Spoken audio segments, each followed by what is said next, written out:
Le prix de l'ingratitude, partie 1. Petit frère, approche.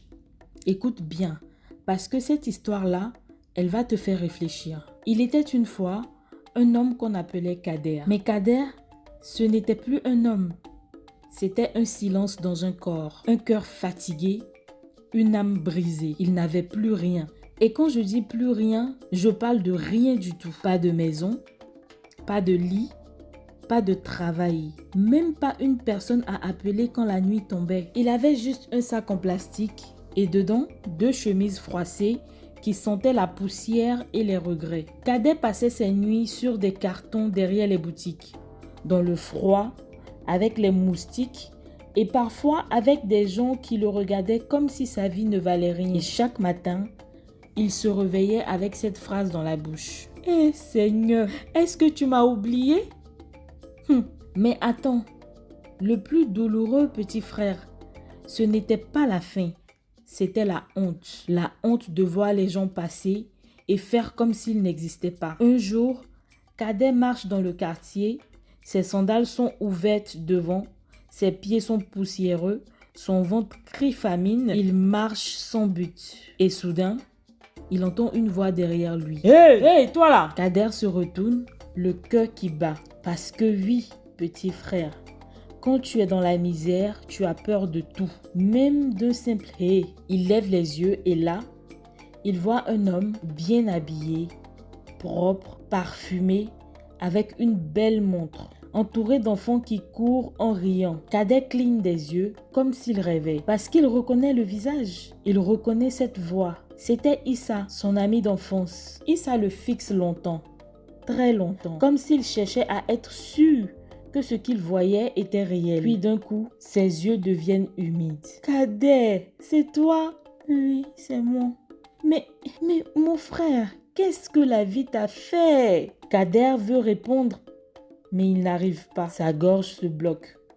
Parce que la pauvreté, ce n'est pas seulement manquer d'argent. La pauvreté, petit frère, c'est sentir que tu ne mérites même plus d'être regardé. Issa s'approche, il met sa main sur son épaule et dit une phrase qui aurait pu sauver un mort. « Viens, tu vas venir habiter chez moi, Kader. » Kader relève la tête d'un coup. « Chez toi ? Mais Issa, tu es marié ?»« Oui, je suis marié avec des enfants, justement. On ne laisse pas un frère mourir dehors quand même. » Ils arrivent à la maison. Mais là, Cadet commence à trembler parce qu'il se dit « Et si la femme d'Issa refuse? Et si on me chasse? Et si je crée un problème ?» La porte s'ouvre et Mariam, la femme d'Issa, apparaît. Elle voit Cadet, un homme sale, fatigué, amaigri. Un homme dont les yeux demandent pardon avant même de parler. Elle reste silencieuse. 1 seconde, 2 secondes. Kader a l'impression que sa vie est suspendue à sa réaction. « Mariam, c'est Kader, mon ami d'enfance. Il n'a nulle part où aller. » Mariam observe encore et puis, elle ne crie pas, elle ne méprise pas, elle ne fait pas de scène. Elle dit juste calmement « S'il est ton frère, alors ici c'est chez lui. » Kader manque de tomber parce que cette phrase, c'est une délivrance. Et petit frère, tu sais ce qu'ils font ensuite? Ils donnent à Kader la chambre de leur fils. Oui, le petit garçon dort dans le salon sans se plaindre. Et Kader, cette nuit-là, il pleure. Il pleure comme un homme qui revient à la vie. Issa le rejoint et il lui parle comme à un vrai frère. « Tu restes ici, tu vas chercher un travail et quand tu commenceras à gagner un peu, tu participeras. Le loyer de ta chambre et les légumes pour la nourriture. D'accord ?» Kader se redresse. Sa voix tremble, mais il parle avec foi. « Je te jure, Issa, je te jure, je ne vais jamais oublier. Je ne vais jamais oublier, wallahi. » Pendant 3 mois, Kader se bat.